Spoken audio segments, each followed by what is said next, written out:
लेकिन I am sure एक और काम होगा जो आपकी विश लिस्ट में होगा, और वो है वायु प्रदूषण।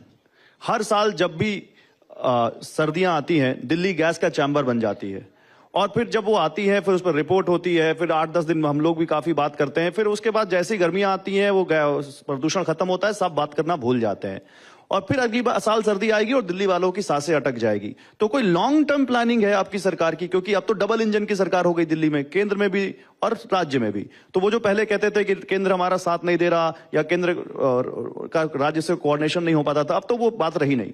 तो प्रदूषण को लेकर क्या है अब आपका प्लान? बिल्कुल ठीक कहा आपने। प्रदूषण दिल्ली की बहुत बड़ी समस्या है। फिर मुझे कहना पड़ेगा कि कभी किसी ने उस पर विचार करके सीरियस मोड पे काम ही नहीं किया। मैंने अपने बजट भाषण में भी कहा कि क्या पिछली सरकार ने किया और क्या हम कर रहे हैं, दोनों बातें बताती हूँ। पिछली सरकार के बारे में जब मैंने पता किया कि भाई पिछली सरकार ने क्या क्या काम किया प्रदूषण के लिए, बताइए, इतनी चर्चा वो करते थे कि हम तो पता नहीं कितने ही पढ़ी लिखी सरकार के बढ़िया एक्टिव काम करने वाले लोग हैं। 3 काम किए उन्होंने। एक, पराली के ऊपर एक रिसर्च बिठाई, उस रिसर्च पे करोड़ों रुपए खर्च कर दिए, रिजल्ट 0। कोई ऐसी दवाई नहीं बनी जिसका उन्होंने प्रचार और प्रसार किया कि हम पराली पे दवाई बनाएंगे, उसको छिड़काएंगे, पड़ोसी राज्यों को देंगे, पराली खत्म हो जाएगी। कुछ भी नहीं हुआ। दूसरा उन्होंने किया स्मोक टावर। एक स्मोक टावर लगाया कनॉट प्लेस के एरिया में, वो भी 1 साल चला और उसके बाद बंद हो गया। स्मोक टावर जितने का था उससे ज्यादा उसकी एडवर्टीजमेंट पे खर्चा था। तीसरा काम कि आप केवल और केवल सरकारों को गाली दीजिए, और एक ऑड इवन शुरू किया उन्होंने कि जी एक दिन ऑड नंबर की गाड़ियां चलेगी, एक दिन इवन नंबर की गाड़ियां चलेगी, जिसका कि रिजल्ट प्रदूषण पे किसी भी प्रकार से कुछ भी नहीं था। और उसकी एडवर्टीजमेंट में भी करोड़ों रुपए खर्च किए गए। खर्चा कुछ नहीं था उस योजना में, परंतु करोड़ों रुपए एडवर्टीजमेंट पे खर्च किए। ये 3 काम पिछली सरकार ने किया। अब पूछिए हम क्या कर रहे हैं। हमने एयर पॉल्यूशन को एक बहुत ही सीरियस डिस्कशन के बाद, एक बहुत सारी एजेंसीज को बिठा करके हमने मीटिंग करी, इसके कारण, इसके निवारण, उस पर चर्चा करी। तो ये ध्यान में आया कि देखिए, एक तो आपका जो व्हीकल्स का प्रदूषण होता है वो एक बहुत बड़ा कारण होता है। दूसरा आपका डस्ट पॉल्यूशन, वो दूसरा बड़ा कारण होता है।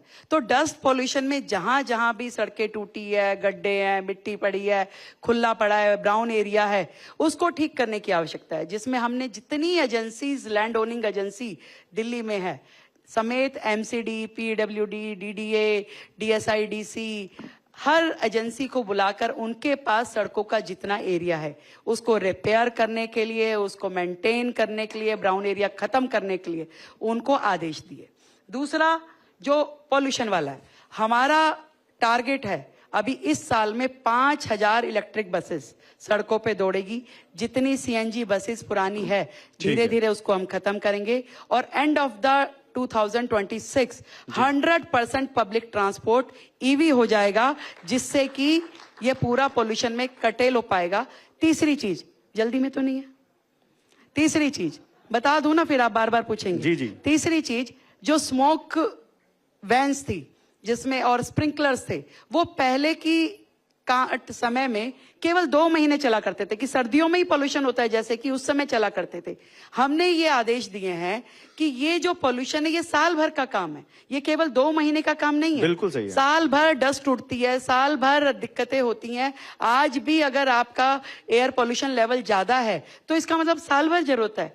तो हमने वो गाड़ियां 200-250 वार्ड हैं दिल्ली में, हर वार्ड पे 4 स्प्रिंकलर्स, ऐसे 1000 गाड़ियां तुरंत उसका ऑर्डर किया है।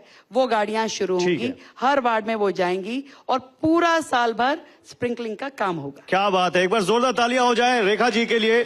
उम्मीद करते हैं जो आपने बताया है वो काम होगा और दिल्ली वालों को गैस चैम्बर बनने से मुक्ति मिलेगी। बहुत बहुत शुक्रिया ma'am, thank you very much.